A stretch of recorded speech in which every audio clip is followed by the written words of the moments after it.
México, 25 de noviembre de 2025. Hoy el análisis se centra en una serie de decretos y acuerdos clave.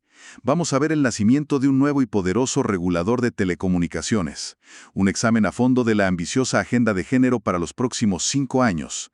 También una sorpresiva simplificación de reglas en el sector turismo y finalmente cómo se está brindando la identidad de productos como la cuera tamaulipeca y el pulque de Tlaxcala.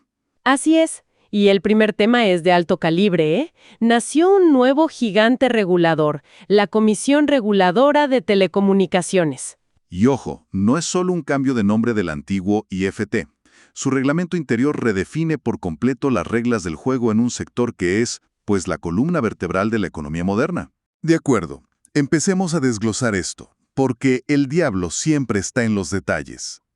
Lo primero que salta a la vista es la estructura. Es una pirámide muy clara, ¿no? Una presidencia en la cima y de ahí cuelgan todas las áreas clave. ¿No parece dejar mucho espacio para la ambigüedad? Es una estructura diseñada para la centralización y el control. Pero mira, lo que me parece realmente revelador está en el artículo 13. Detalla las reglas de contacto para los servidores públicos. Les prohíbe, en esencia, cualquier comunicación informal con las empresas que regulan. A ver. Todo debe ser a través de correos institucionales o en entrevistas grabadas y transcritas. Y siempre dentro de las oficinas de la comisión. O sea, para ponerlo en plata, se acabaron las comidas de cabildeo en Polanco para acelerar un trámite o aclarar un punto de vista. Exactamente. Es un intento directo y sin rodeos de blindar a la comisión contra lo que se conoce como captura del regulador. Claro. Pensemos en ello como el árbitro de un partido de fútbol. No quieres que el árbitro se vaya a cenar con el capitán de uno de los equipos la noche anterior al juego, ¿verdad? No, por supuesto que no. Aunque no haya trampa, la simple percepción de parcialidad es terrible. Estas reglas buscan que el árbitro, o sea, la comisión, solo hable con los equipos en la cancha y con las cámaras grabando. Entendido. Es poner un muro de cristal, transparente pero infranqueable, entre el regulador y los regulados. Ahora, aquí es donde se pone todavía más interesante. Los artículos 24 y 25 hablan del mecanismo de excusa y recusación. Si un comisionado tiene un conflicto de interés, debe excusarse. Sí, pero la decisión final de si esa excusa es válida o no, la toma el resto del Pleno. Y ese es un mecanismo de doble filo, ¿no? Por un lado, busca garantizar la imparcialidad. Si un comisionado tiene acciones en una empresa de telefonía, es obvio que no debe votar en un asunto que la afecte. Es un control interno. Pero, por otro lado, ¿no abre eso la puerta a juegos de poder? Imagina un escenario donde hay una votación dividida, muy importante. ¿No podría el Pleno presionar a un comisionado para que se excuse por un conflicto menor o simplemente rechazar su participación para asegurar un resultado? Podría ser un arma política interna. Ese es el riesgo inherente a cualquier mecanismo de autorregulación. La efectividad dependerá de la integridad de los miembros del Pleno, claro. Lo que es innegable es el poder que se le está dando a la comisión. Por ejemplo, la fracción XLV de sus facultades les permite exigirle a cualquier empresa del sector, Pensemos en las más grandes. ¿Sí? Absolutamente toda la información que consideren necesaria. Balances financieros, estrategias de inversión, detalles técnicos de su red, todo. Tienen una radiografía completa del negocio. Eso es un poder de fiscalización enorme. Les da una ventaja de información que puede cambiar por completo el equilibrio de poder. Totalmente. Están construyendo una entidad con dientes y muy afilados.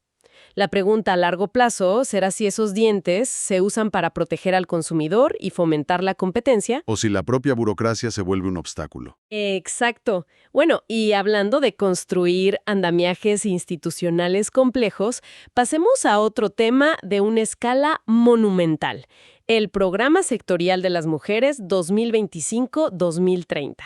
El diagnóstico con el que arranca es brutalmente honesto. Crudo es la palabra. Pone sobre la mesa cifras que a menudo se intuyen, pero que rara vez se ven con esta claridad en un documento oficial. La tasa de participación económica de las mujeres en 2024 fue del 45.9%, la de los hombres del 75.9%.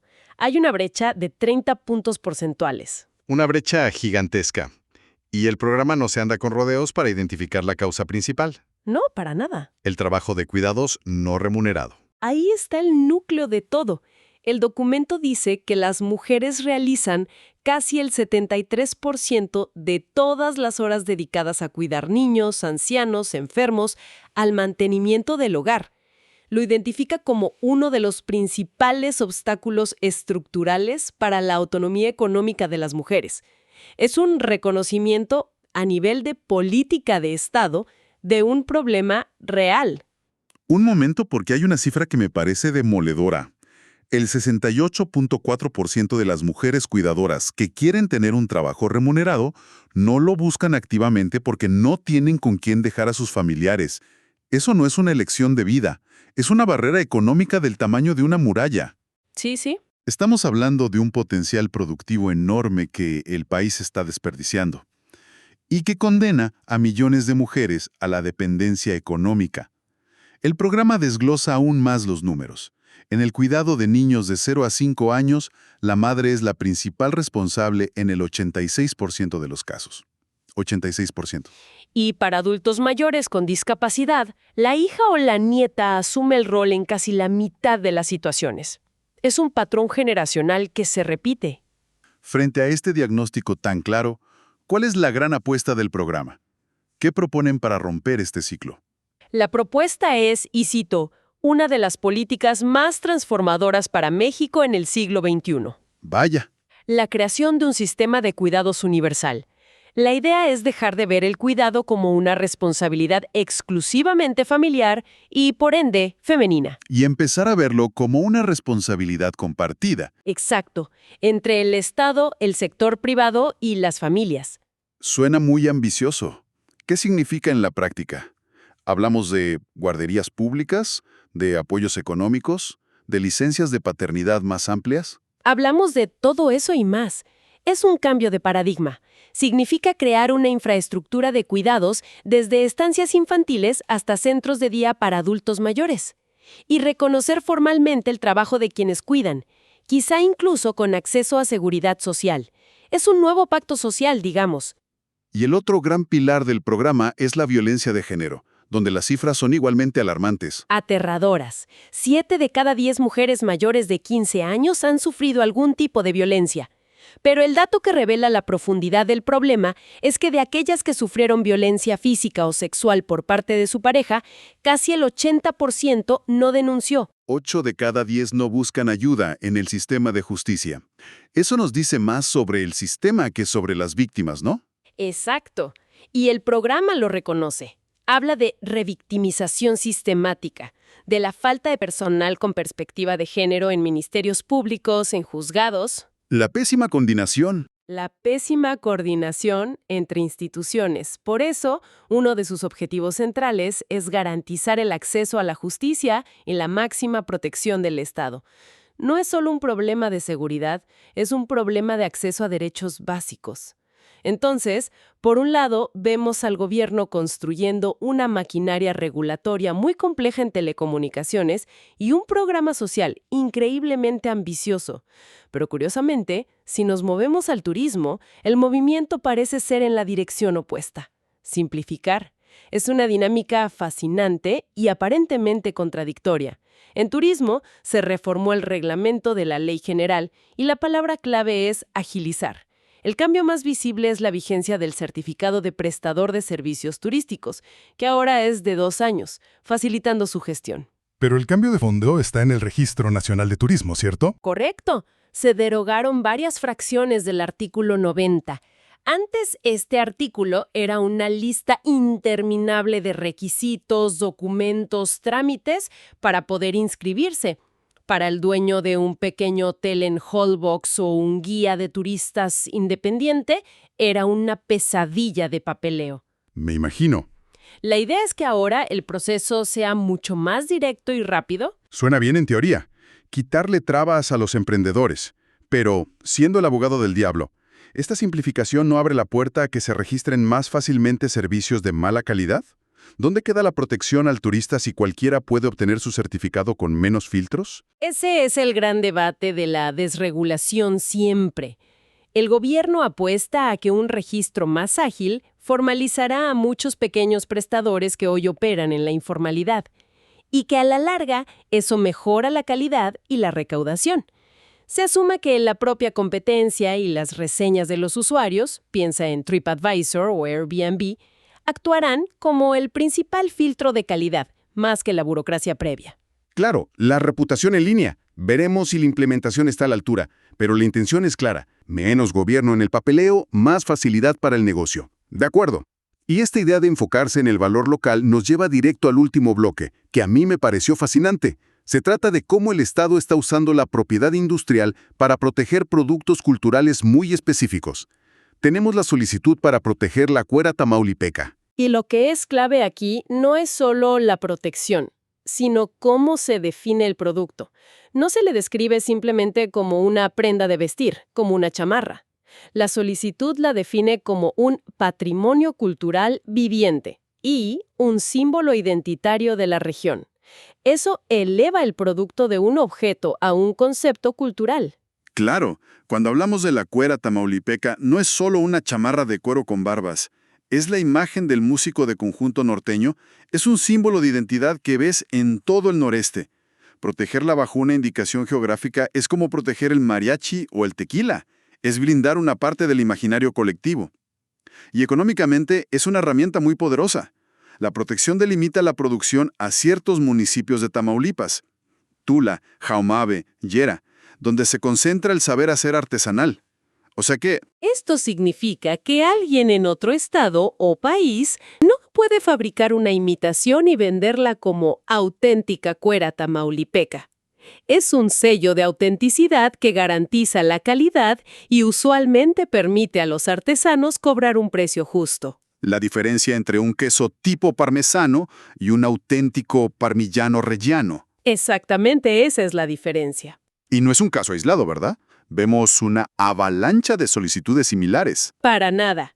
Está el traje de chinelo de Morelos con sus variantes de Tlayacapan, Tepoztlán y Yautepec. El pulque de Tlaxcala, la guayaba de Calvillo en Aguascalientes. Incluso una denominación de origen para el café Nayarit parece una estrategia nacional. Lo es. Es una forma de capitalizar la enorme diversidad cultural y biológica del país. En un mercado globalizado, donde todo tiende a la estandarización, lo auténtico, lo local, lo que tiene una historia detrás, adquiere un valor económico inmenso. El gobierno está entendiendo que la identidad cultural también es un activo económico. Que hay que proteger y promover. Aunque, de nuevo, me surge una duda. Suena muy bien proteger la tradición, pero ¿no corremos el riesgo de fosilizar una artesanía? Si la protección define que la cuera solo se puede hacer de una manera específica, en ciertos lugares y con ciertos materiales, ¿qué pasa con el artesano innovador de otro municipio que quiere experimentar? Es una tensión constante en todas las denominaciones de origen del mundo, desde el vino de Burdeos hasta el mezcal. El consejo regulador de cada producto tiene que encontrar el equilibrio perfecto entre preservar la esencia tradicional y permitir una evolución controlada. Un balance delicado. Muy delicado. Si las reglas son demasiado rígidas, la artesanía se convierte en una pieza de museo. Si son demasiado laxas, pierde su identidad y su valor. Las piezas del rompecabezas de hoy, ¿qué imagen general se forma? Por un lado, un superregulador en telecomunicaciones. Por otro, un plan de género que busca transformar la sociedad y al mismo tiempo simplificación en turismo y protección de tradiciones locales. La imagen es la de un Estado que juega en dos canchas a la vez. Por un lado, aprieta las tuercas con más regulación y políticas sociales de largo alcance en áreas que considera estratégicas. Y por otro, intenta quitar burocracia y darles herramientas a los sectores productivos locales para que compitan mejor. No es una sola estrategia, son varias estrategias paralelas. Que a veces parecen ir en direcciones opuestas. Justo. Y finalmente, hay otros acuerdos más pequeños pero que apuntan en la misma dirección. Un convenio con Campeche para profesionalizar a sus funcionarios y la creación de la estructura del nuevo Tribunal de Disciplina Judicial. Que busca poner orden dentro del propio Poder Judicial. De nuevo, más estructura, más reglas. Exacto. Todo este conjunto de publicaciones del día dibuja un panorama de ajuste institucional profundo. Se están redefiniendo las reglas de operación en muchos frentes. desde cómo un funcionario puede hablar por teléfono hasta qué se puede llamar pulque de Tlaxcala. Y esto nos deja con una idea para reflexionar. Hemos visto decretos que crean estructuras burocráticas complejas, como la Comisión de Telecomunicaciones, y al mismo tiempo otros que buscan explícitamente eliminar trámites, como en turismo. La pregunta que queda en el aire es, ¿cómo equilibra un gobierno la necesidad de una regulación robusta para prevenir abusos con el objetivo de ser más ágil y no asfixiar la economía? Y sobre todo, ¿es esta tensión, esta dualidad entre controlar y liberar una contradicción o es en realidad la nueva filosofía de gobernar en un mundo cada vez más complejo?